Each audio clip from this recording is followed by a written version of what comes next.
There's actually 3 different potential meanings for the word day in the Bible. And so we've got to figure out whenever we come across this word day, what does it mean? Well, the first one is it could mean a literal 24-hour period of time. That's what the word day could mean. Like when you open your Bible to Genesis chapter 1 and you're reading through that and it says that God created this on this day and this on that day and this on the other day. There's a bunch of debate out there about, well, how long was it? Was it like eons of time? Was it like there's like 1 billion years and then God created this and that or the other thing? I can tell you it's real simple. It's really, really easy. When you actually look at Genesis chapter 1, in verse 5 and then following for every day, it says this: the evening and the morning were the first day. Does that sound to you like billions of years or a day?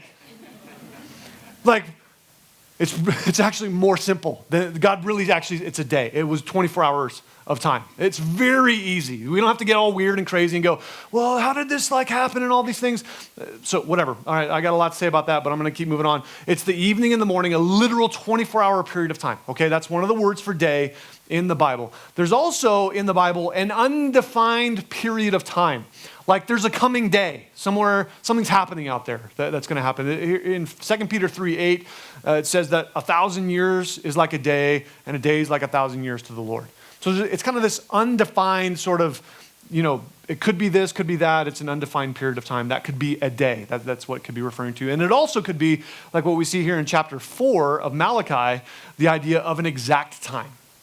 Like if you were to say, back in my day, that's the idea here when you use that phrase of day. You're not saying a specific day. Like for me, I think when I was in my early 20s, maybe for you, you don't think about your early 20s because you're either not there or you're way further than that. But that's when I think back in my day, that's kind of what I think.